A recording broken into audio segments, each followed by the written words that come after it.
Oh, hi everybody. Oh, I didn't expect to see you here. Hey, listen, I just finished a great shower, and it was so hot today here in Manila that I actually had to turn that local water heater all the way down to 1. But you know, it was really a rewarding shower. There's really nothing better at the end of a hot day in May than a really cool shower in the Philippines. It's one of the best ways to keep cool. Summertime and the living is easy. Fish are jumping,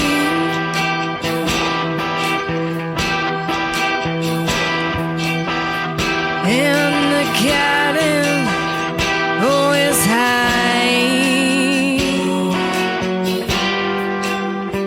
So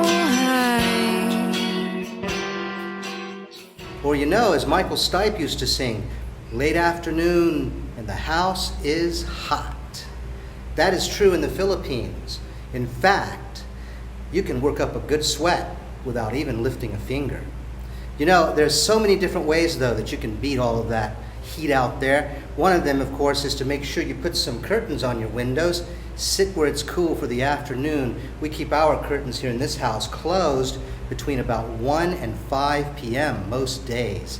5 p.m. we open them up and let that last remaining hour or so of sunlight come in the window, and then we can sit outside and even get a warm breeze.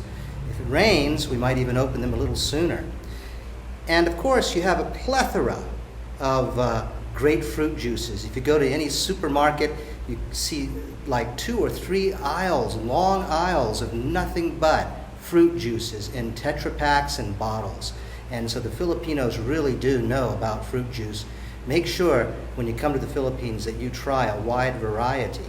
I have 3 of them on hand right now. Now these are all made by Del Monte, which you probably know about if you're in America or Korea or even in Europe. But this is Philippine Del Monte Philippines. And no, this is not a commercial. This is actually just a recommendation to let you know what you can find and what you won't go wrong with. Del Monte Philippines, they have the widest variety, and I sure do like their juices. Let's take a look at some of the other ways to stay cool in the Philippines. First up is the good old-fashioned electric fan. You can never have too many of these in your house in the Philippines. We've only got 2 at the moment, need a few more. We'll put them on every corner. And one of the great things about these fans is that if you're also running an air conditioner, you can use those electric fans to pull air around from space to space. Start with an air conditioner, put an electric fan just outside the room that the air conditioner is in, and you'll start pretty soon to drag some of that cold air-conditioned air out into other parts of the house. It helps a little bit, if not so much at first. And speaking of air conditioners, we have 2 kinds in our house right now, and we're thinking about getting a 3rd. Now, the first kind I want to show you is the portable air conditioner. Here's one made by Dowell. Now, this portable air conditioner has a lot of flaws. I think the entire concept of engineering this type of air conditioner is a little bit outdated, and it's a little bit falls short of the more conventional air conditioners, for example, the ones with the really large condensers that are outside. Well, this one has actually a condenser built in with the blower or the fan. So you have to have a really thick pipe that will pull all the hot air out away from the space that you're trying to cool. This pipe goes outside a window, and it actually comes with a mounting bracket, but we couldn't get the mounting bracket to fit any of our windows, so we just have to go with the pipe stuck out the window anywhere we can find it. Now, fortunately, we have these little doors, vertical doors that open in the screens, and we're able to stick this large collapsible pipe right out that screen and that window. And the next kind of air conditioner that we use is a windowed air conditioner. This is an air conditioner that actually in many houses in the Philippines you mount in a hole in the wall. They say when you're buying a house or renting a house, this house is air conditioner ready, and they put a big hole in the wall, and you're supposed to find a way to fit an air conditioning unit in that hole. Now this doesn't work so well because most holes are actually much bigger than most of the air conditioning units. I measured this hole and found out that I needed an air conditioner that was 57 centimeters by 37 centimeters. So I measured it out. I went to SM Mega Market again this morning just to look around and see if I could find one, a 37 by 57 air conditioner, and I could not. So what do you do if you have an air conditioning unit and a really large hole for it in your wall? You have to stuff that hole somehow. You have to fill it in with something. And we're under lockdown here, and we know that we can find the right kind of insulating material that would probably fill in the hole.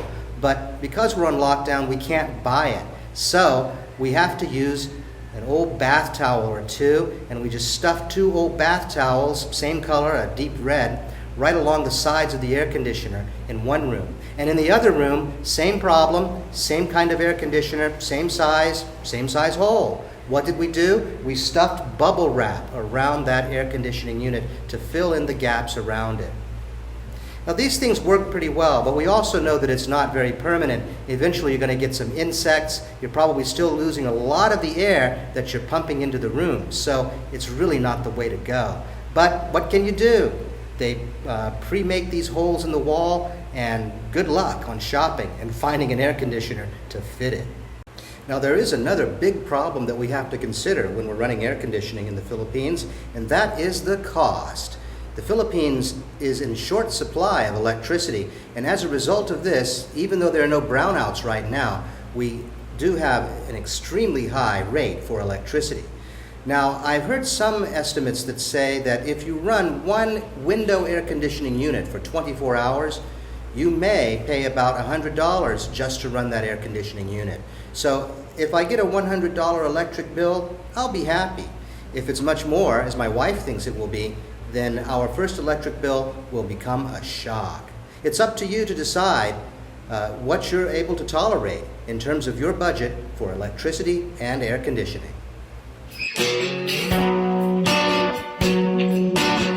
Okay, all very good with the technology, but you know, there's also water. We started out with a nice, lovely, cool, very long shower, and I really do try to keep those showers as cold as I can possibly stand them.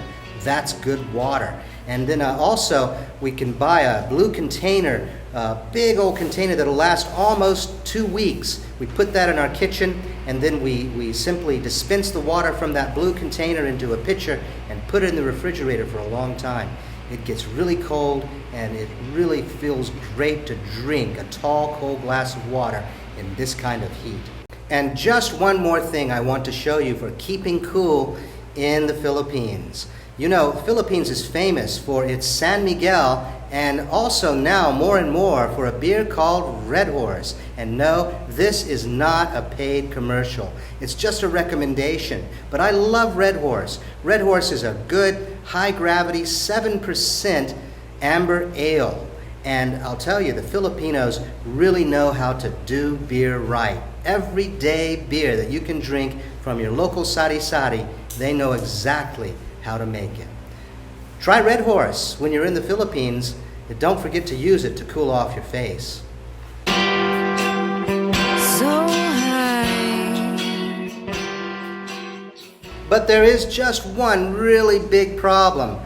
Kind of sad, but not really. Under lockdown, we have a liquor ban. Not even San Mig or Red Horse is being sold.